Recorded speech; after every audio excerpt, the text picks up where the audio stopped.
Alright, so in this video I'm going to be teaching the main route for Riddles in the Dark All Quests.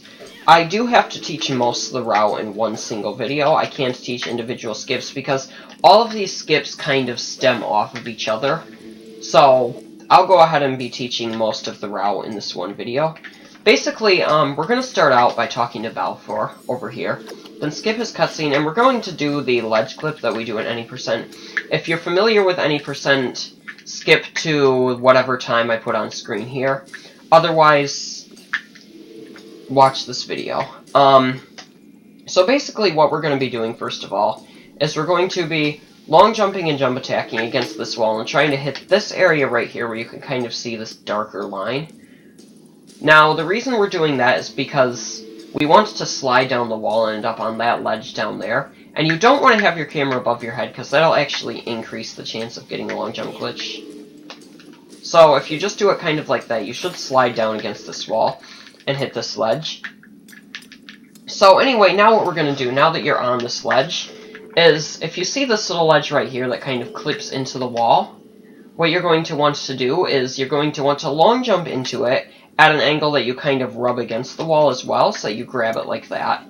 If you don't long jump at an angle that you rub against the wall, you're most likely going to end up on top of the ledge, and you don't want that. You do want to grab the edge like this.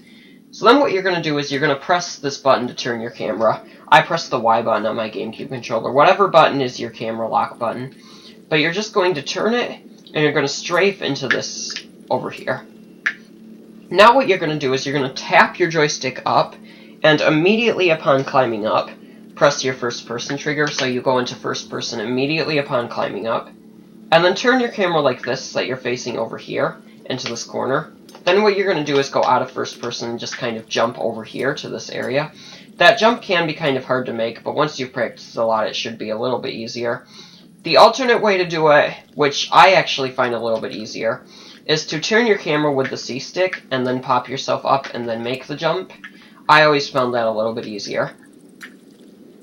So anyway, once you're on this side of the ledge, we're not actually going to go all the way over here like we do in any percent. Instead, what we're going to do is, if you look over here, you can see a ledge that kind of sticks out over here. What we're going to be doing is we're going to be long jumping and jump attacking over there. What I prefer to do is I prefer to kind of face this angle and then long jump and jump attack almost straight to the right. If you want, you can try to do it at this angle. Or what I've done in the past is I've turned myself around and then long jump and jump attacked toward the camera.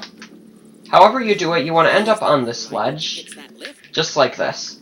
And there's a lever on this ledge that I just ended up grabbing with that long jump and jump attack. You want to grab that, and then as soon as you grab that, just long jump over here to slide down the wall. You should hit this cutscene somewhere, so now you want to head down this way, and long jump down onto this platform. And then just drop down. You can do a jump attack to reduce the damage. As long as you slide against the wall, you shouldn't take any damage. Then you want to head down here and pull this lever to extend the bridge, because extending the bridge is one of the quests. But we're not actually going to be crossing that bridge, even though we just extended it. We're actually going to be going this way now. So what you're going to do is turn around and look over here, over to this area. That machine over there is actually what we just got the lever for, which is why we got the lever so early. So we're going to be long jumping and jump attacking over there. You don't actually have to use a jump attack, but it does make it a bit easier. And then we're going to go and hit that, put the lever in the machine, just like that, to power on the machine. And now we're going to climb up here. We're going to ride this up. And the first thing we're going to do when we get up here like this is you'll notice there's this goblin hitting at a barrel. We're going to be exploding that barrel with our rocks, so you're going to want to stand about here, not right next to the barrel, because you'll take a lot of damage and die if you hit it that close to it. But you just want to aim at it and throw a rock like that. And if you're lucky, it should kill the goblin. Now what you're going to want to do is just run through here. Grab this key and put it in the machine, and then we're going to be riding up the lift. You can grab these coins if you want. I always do. And we're going to be riding up this lift just like we would in a normal playthrough of the game. And we're going to do the same thing with the next lift. We're going to have to get the key and then ride the lift normally. So just like this. Get the next key. And then ride the lift normally. It's the third lift that we actually get to skip. And you'll see that here in a second.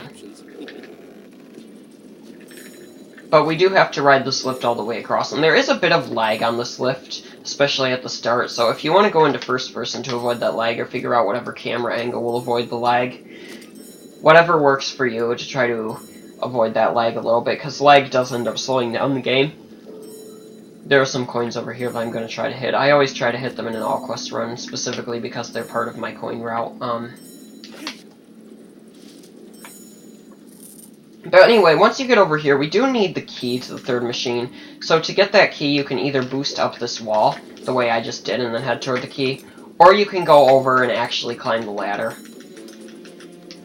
and go in and get the key. Either way will get you the key. The slope boost doesn't make much of a difference. It saves maybe like 2 seconds. But you want to get the key, and then head back down this way to the right. And what we're going to be doing is we're going to be putting the key in the machine, but then we're not going to be riding the lift. Now let me show off something here before I actually continue with this, and that's the way that you want to do this long jump. Because for some reason, if you do the long jump at about this angle, for some reason the game detects that you've died there because you hit a death floor. So you don't want to do it at that angle, even if you combine it with a jump attack or whatever.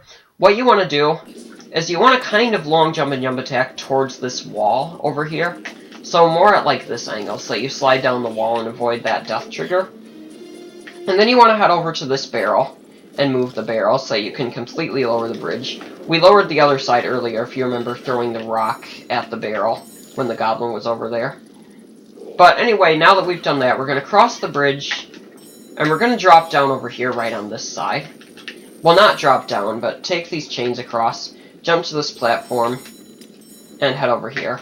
And now you're at this lift, which is the lift we triggered earlier. There are 2 ways you can get across. You can either do a long jump and jump attack from up here, or you can actually ride the lift. If you do a long jump and jump attack, you'll make it like that usually, but sometimes you'll fall down here.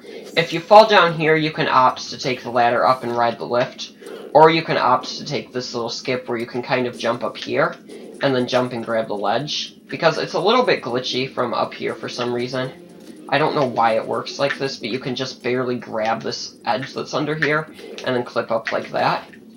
Like I said, I don't know why that works. But then from here, you just continue on, and you get the wart stone like normal. So the rest of the level is pretty straightforward from here. So that's really all that there is to that.